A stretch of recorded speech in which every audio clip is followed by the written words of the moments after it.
Okay hello students. आज हम start करते हैं हमारा unit number 6 that is a function of complex variable. Okay, अब यहाँ पे फंक्शन ऑफ कॉम्प्लेक्स वेरिएबल ये यूनिट नंबर 5 भी था हमारा। ओके, यूनिट नंबर 6 का भी नाम फंक्शन ऑफ कॉम्प्लेक्स वेरिएबल है, लेकिन इस यूनिट में हमें इंटीग्रल कैलकुलस के बारे में स्टडी करनी है। Okay, how to determine the integrations, complex integration, contour integration, तो इन सबकी स्टडी हम यूनिट नंबर 6 में करते हैं। क्लियर है ना? तो स्टार्ट करते हैं unit number 6 that is a function of complex variable integral calculus. Okay, ये यूनिट पढ़ने से पहले, ठीक है, इसके बारे में हम कुछ जान लेते हैं, इसकी डेफिनेशंस क्या होती है, ठीक है ना, कुछ बेसिक्स डेफिनेशन भी है वो भी हम यहाँ पे देख लेते हैं। तो स्टार्ट करते हैं जीरोस से। ओके नाउ, अब जीरोस होते क्या है? Okay, a point z0 is called a zeros of an analytic function f of z if f of z0 equal to 0। ये सिंपल डेफिनेशन है। ओके ना, अब इसको समझ लेते हैं कि जीरो होता क्या है। सपोज करो कि आपके पास एक analytic function f of z है। ओके, और इसकी वैल्यू z² -1 है। ओके, और आपको क्या करना है, इस फंक्शन के आपको जीरो डिटरमाइन करना है। अब जीरो मतलब क्या होता है कि z की ऐसी वैल्यू अगर मैं यहां पे पुटअप करता हूं तो मुझे इस फंक्शन का आंसर कितना मिलना चाहिए? जीरो मिलना चाहिए। तो उस z के वैल्यूज को बोला जाता है जीरो। ठीक है ना? तो सपोज करो कि f of z equal to z² -1, ये आपका एक एनालिटिक फंक्शन है। ओके, आपको इस फंक्शन के जीरो डिटरमाइन करना है। तो जीरो डिटरमाइन करने के लिए इस फंक्शन को आप जीरो के साथ कंपेयर करो। ओके ना, जीरो के साथ कंपेयर करने के बाद आपको मिलेगा z² इक्वल टू 1। तो इसका मतलब है कि z इक्वल टू कितना होता है? +-1। ठीक है ना? तो अगर मैं z इक्वल टू 1 पुटअप करता हूं तो 1 का स्क्वायर 1 मिलता है, 1 - 1 0 होता है, तो f ऑफ z की वैल्यू 0 मिल रही है। ओके, अगर z इक्वल टू -1 पुटअप करते हो तो -1 का स्क्वायर +1 होता है और 1 - 1 0 होते हैं। करेक्ट है ना? तो इसका मतलब ये है कि z इक्वल टू +-1। ओके, ये दोनों वैल्यूज क्या होगी? ये होगी आर द जीरोज। ठीक है ना, are the zeros of analytic function f of z। ठीक है ना? तो इसे कहते हैं जीरो, मतलब z की ऐसी वैल्यू जिसकी वजह से फंक्शन का आंसर कितना मिलना है? जीरो मिलता है। ठीक है ना, ऐसे z की वैल्यूज को बोला जाता है जीरो। तो इसलिए यहां पे लिखा a point z0 is called a zero of an analytic function f of z if, अगर मैं वो पॉइंट फंक्शन में पुटअप करता हूं तो मुझे फंक्शन का आंसर कितना मिलना चाहिए? जीरो मिलना चाहिए। ओके ना, तो इसको बोलते हैं जीरो।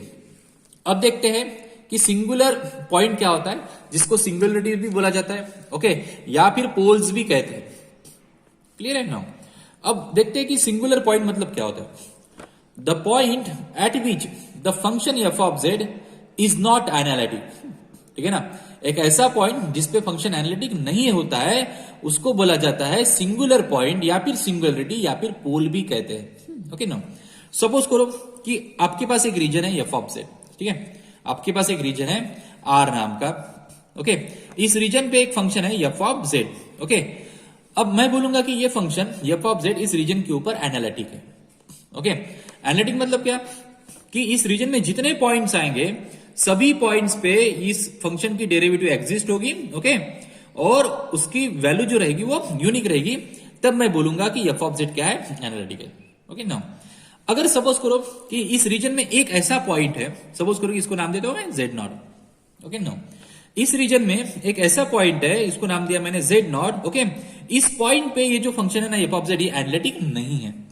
ओके नो, ये एनालिटिक नहीं है मतलब क्या? ये फंक्शन इस पॉइंट पे एग्जिस्ट नहीं हो रहा है। ठीक है ना, ये जो फंक्शन है इस पॉइंट पे एग्जिस्ट नहीं हो रहा है, या फिर इसका डेरिवेटिव इस पॉइंट पे एग्जिस्ट नहीं हो रहा है। ठीक है ना, तो z इक्वल टू z0 पे ये जो फंक्शन है f ऑफ z, ये एनालिटिक नहीं है। तो ऐसे पॉइंट को बोला जाता है सिंगुलर पॉइंट, या फिर सिंगुलरिटी, या फिर पोल कहते हैं। ओके, मतलब क्या?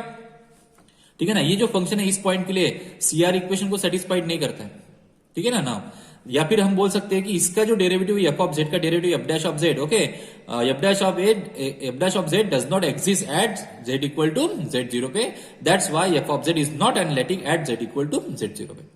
ठीक है ना, तो ऐसे पॉइंट जहां पे फंक्शन एनालिटिक नहीं होता है, ऐसे पॉइंट को बोला जाता है सिंगुलर पॉइंट, या फिर सिंगुलरिटी, या फिर पोल्स। ओके ना, अब देखते हैं लॉरेंट सीरीज। ओके, अब हमें क्या देखना है कि ये जो सिंगुलरिटी है, सिंगुलर पॉइंट है, ओके ना, ये कितने टाइप की सिंगुलरिटीज होती है।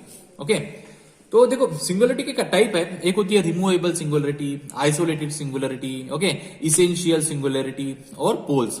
ऐसे सिंगुलरिटीज के 4 टाइप होते हैं। ओके, वो जो 4 टाइप है ना, वो हम डिफाइन करेंगे। ओके, और वो डिफाइन करने के लिए आपको एक सीरीज की जरूरत पड़ती है जिसका नाम है लॉरेंट सीरीज। ओके ना, अब ये लॉरेंट सीरीज होती क्या, जरा ध्यान दो। ओके ना, Laurent series this is the expansion of F of Z. Okay, Laurent series में क्या होता है, एफ ऑफ जेड का एक्सपांशन होता है about the singular point z0। ठीक है ना, लॉरेंट सीरीज मींस क्या, एफ ऑफ जेड का एक्सपांशन होता है about singular point z0। Okay ना, तो मेरे पास एक सिंगुलर पॉइंट z0 है। ठीक है ना, इस z0 पॉइंट के अबाउट मैं एफ ऑफ जेड की सीरीज लिखता हूं। ठीक है ना, मैं इस सिंगुलर पॉइंट के अबाउट एफ ऑफ जेड की सीरीज लिखता हूं, उसको बोलते हैं लॉरेंट सीरीज। ओके, और वो जो सीरीज है ना, वो डिफाइन होती है इस रेंज में 0 less than mod of z minus z0 okay less than r। Okay, which represent the circle. Okay, ये जो इक्वेशन है ये सर्कल का है। ओके, अब इस सर्कल का सपोज करो कि सेंटर जो रहेगा, ओके समथिंग सेंटर रहेगा। ओके, और इसकी जो रेडियस रहेगी वो रहेगी आपकी कैपिटल R। ठीक है ना, तो मतलब ये रीजन क्या है, 0 से बड़ा है और R से छोटा है। ओके, इस रीजन पे ठीक है ना एक पॉइंट रहेगा z0। ओके, जो कि सिंगुलर पॉइंट रहेगा। इस पॉइंट पे फंक्शन एनालिटिक नहीं रहेगा। मैं इस पॉइंट के अबाउट एफ ऑफ जेड की सीरीज को डिफाइन करता हूं। ओके, और उस सीरीज को बोला जाता है लॉरेंट सीरीज। ओके ना, अब लॉरेंट सीरीज में 2 पार्ट आते हैं। ओके, एक पार्ट में z माइनस z0 ठीक है ना कि जो पावर रहेंगे वो पॉजिटिव रहेंगे, और दूसरे पार्ट में z माइनस z0 के जो पावर रहेंगे वो निगेटिव रहेंगे। ओके, क्यों, यहां पे देखो दूसरे पार्ट में z minus z0 raised to the power n denominator में, अगर मैं इसको न्यूमरेटर में लेके जाऊंगा तो इसका जो पावर रहेगा वो निगेटिव हो जाएगा। ओके नो, तो लॉरेंट सीरीज में 2 टाइप के पावर्स होते हैं। ओके, एक होता है z माइनस z0 को पावर पॉजिटिव, और दूसरा होता है z माइनस z0 को पावर निगेटिव। ओके नो, अब फर्स्ट पार्ट में ठीक है ना z माइनस z0 के जितने पावर रहेंगे वो पॉजिटिव रहेंगे, और सबका कोएफिशिएंट कितना रहेगा, an रहेगा। ओके, मतलब a1 a2 a3 a4 a5 इस तरीके से। ओके, और सेकंड पार्ट में जो कोएफिशिएंट रहेंगे z minus z0 raised to the power negative के, ओके वो रहेंगे bn। ओके नो, फर्स्ट में समेशन रहेगा n equal to 0 to infinity, second में समेशन रहेगा n equal to 1 to infinity. तो यहाँ पे जो फर्स्ट पार्ट आ रहा है जिसमें पावर पॉजिटिव आ रहा है z माइनस z0 के, और यहाँ पे जो सेकंड पार्ट आ रहा है उसमें पावर निगेटिव आ रहा है z माइनस z0 के। ओके, और यहाँ पे जो z0 है वो सिंगुलर पॉइंट है। ठीक है ना, जिसपे फंक्शन एनालिटिक नहीं होता है।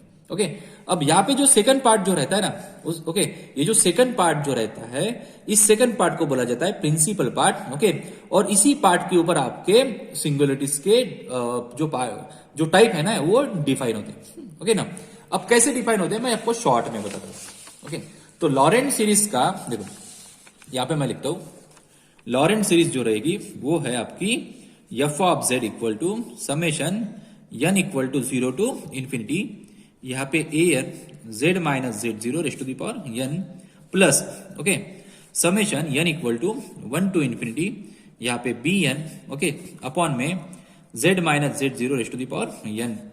क्लियर है नाउ, तो ये होती है आपकी लॉरेंट सीरीज। ओके, अब यहां पे जो लॉरेंट सीरीज का जो सेकंड पार्ट होता है ओके ना, इसको कहते हैं प्रिंसिपल पार्ट। ठीक है ना, इसको कहा जाता है प्रिंसिपल पार्ट। ओके ना, और इसी पार्ट से आपके जो सिंगुलरिटीज के टाइप होते हैं वो डिफाइन होते हैं। तो सिंगुलरिटीज का जो पहला टाइप है ना उसको कहते हैं रिमूवेबल सिंगुलरिटी। ठीक है ना, उसे कहते हैं रिमूवेबल सिंगुलरिटी। ठीक है ना, और जो दूसरा है जो सॉरी यहां पे लिखता हूं ओके, जो दूसरा टाइप है उसे कहते हैं पोल्स। ठीक है ना, पोल्स ऑफ ऑर्डर m। ठीक है ना, एक होता है रिमूवेबल सिंगुलरिटी, दूसरा होता है पोल्स, और तीसरा होता है essential singularity.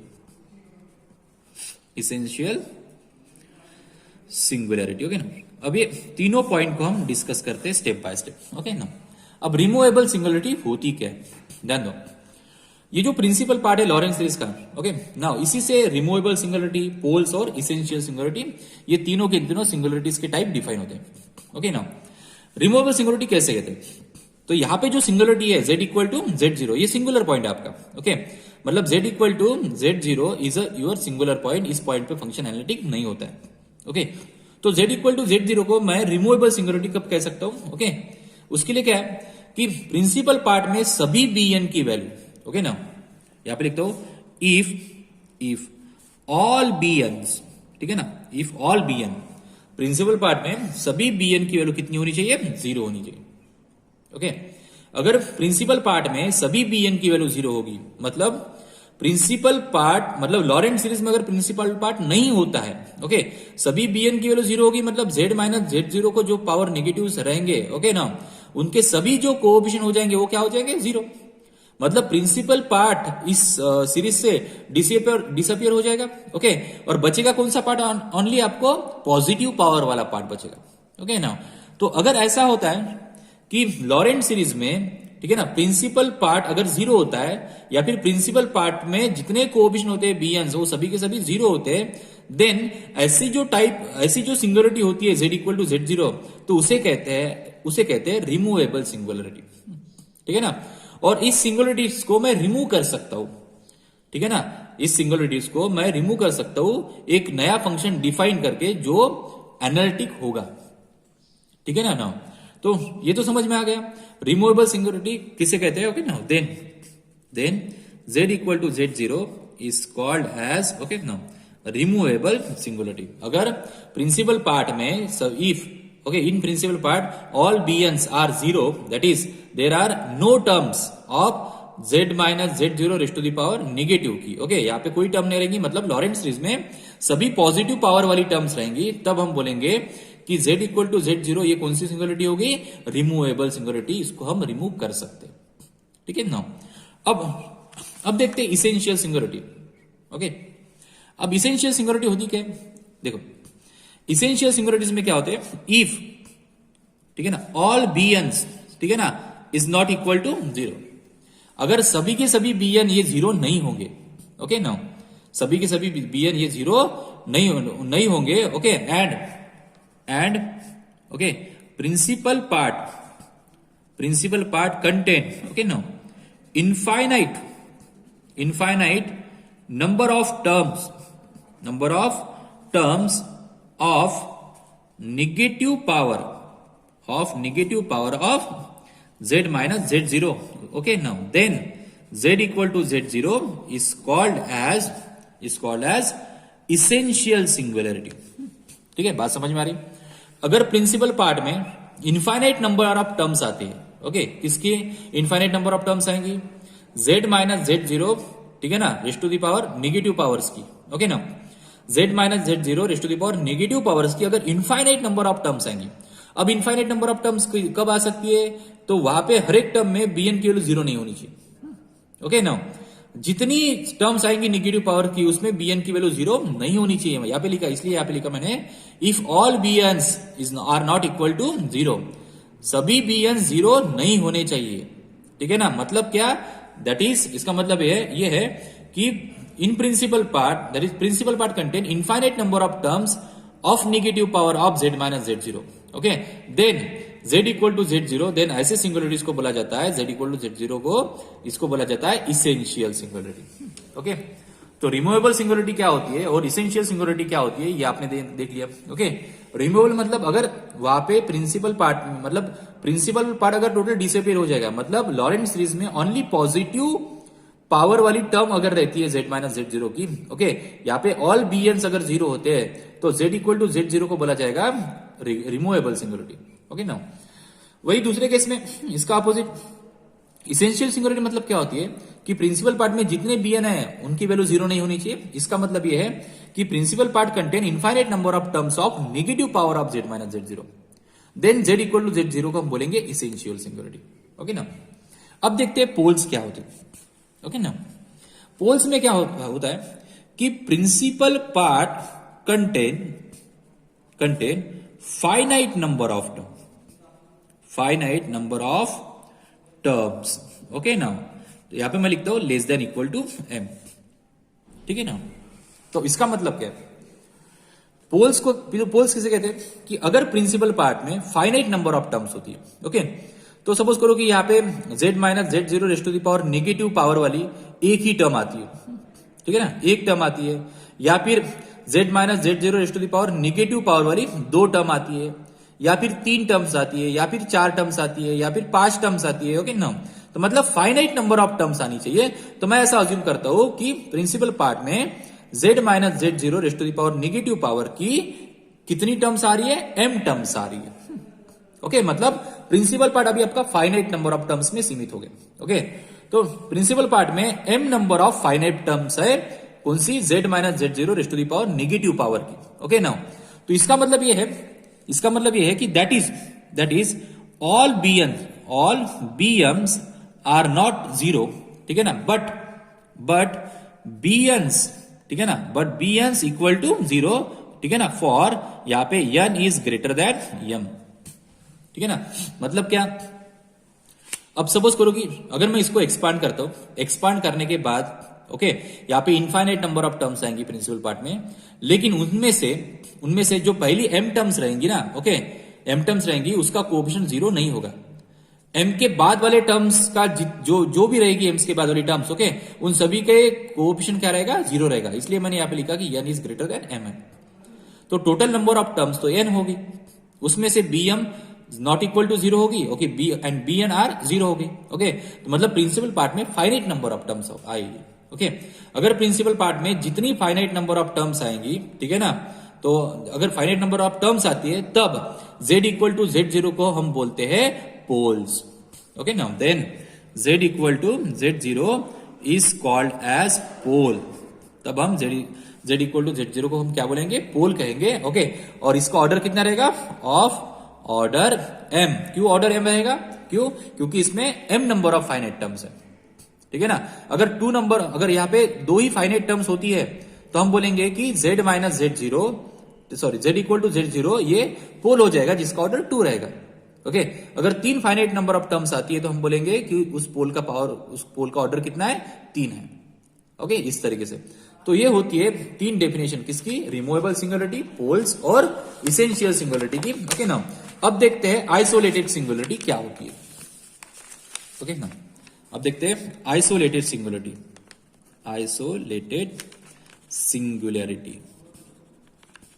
Okay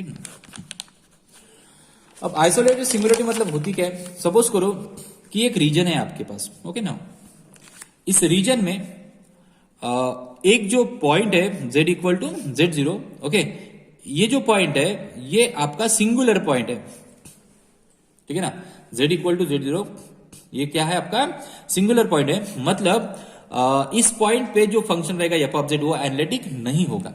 okay now अगर सपोज करो कि z equal to Z zero के अराउंड मैं एक नेबरहुड ड्रॉ करता हूं। ओके नो नेबरहुड मतलब सपोज करो कि मैंने सर्कल ड्रॉ कर लिया। ओके अब इसके नेबरहुड में, ठीक है ना, इसके नेबरहुड में, ठीक है ना, कोई दूसरा सिंगुलर पॉइंट नहीं होना चाहिए। इसके नेबरहुड में one and only one singular point होना चाहिए, और वो कौन सा होना चाहिए, ओनली जेड जीरो ही होना चाहिए, ठीक है ना। तो जेड जीरो के नेबरहुड में कोई दूसरा सिंगुलर पॉइंट नहीं होना चाहिए, तब जाके मैं बोलूंगा कि z equal to Z zero ये कौन सी सिंगुलरिटी है, आइसोलेटेड। ओके नाउ इसी के नाम में है आइसोलेटेड मतलब सेपरेट, ठीक है। वहां पे एक ही सिंगुलरिटी रहेगी z equal to Z zero, उसके नेबरहुड में कोई दूसरा सिंगुलर पॉइंट नहीं रहेगा, तब मैं बोलूंगा कि z equal to Z zero ये क्या है, आपकी आइसोलेटेड सिंगुलरिटी है। ओके नाउ तो ये सभी डेफिनेशन आपको समझ में आई होगी। ओके ना देखो यहाँ पे मैंने डिटेल में लिखा है रिमूवेबल सिंगुलरिटी क्या होती है। ये जो रहता है ये प्रिंसिपल पार्ट होता है। रिमूवेबल सिंगुलरिटी मतलब if all the coefficients bn's are zero, that is Laurent series does not contain negative integer power of z minus z zero, okay then z zero is called as removable singularity. अभी मैंने बताया था। Okay और यहां पे इस singularity को मैं रिमूव कर सकता हूं, कैसे, एफ ऑफ जेड को रीडिफाइन करके। So F of Z can be made analytic by redefining F of Z zero suitably. Okay that is if limit z tends to Z zero F of Z ये exist होगा। Okay no isolated singularity अभी बताया था मैंने। A singular point Z zero is called is said to be isolated singularity, okay if there exist a neighbourhood of Z zero which does not contain any other singular point, ठीक है ना, except z0, okay then z equal to z0 is called as a isolated singularity। अब next जो definition है वो है poles की। Okay now, poles की डेफिनेशन क्या कहती है?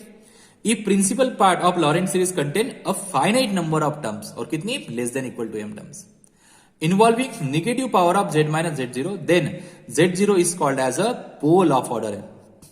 ठीक है ना? दैट इज जितने bm रहेंगे वो जीरो नहीं होंगे, ओके, और bm के बाद वाले जितने भी कोएफिशिएंट रहेंगे वो जीरो होंगे, bn are zero for n is greater than m। Okay, if अगर फंक्शन इंफिनिटी आंसर देता है किसी z के पॉइंट पे, देन उस पॉइंट को बोला जाता है सिंपल पोल ऑफ ऑर्डर 1।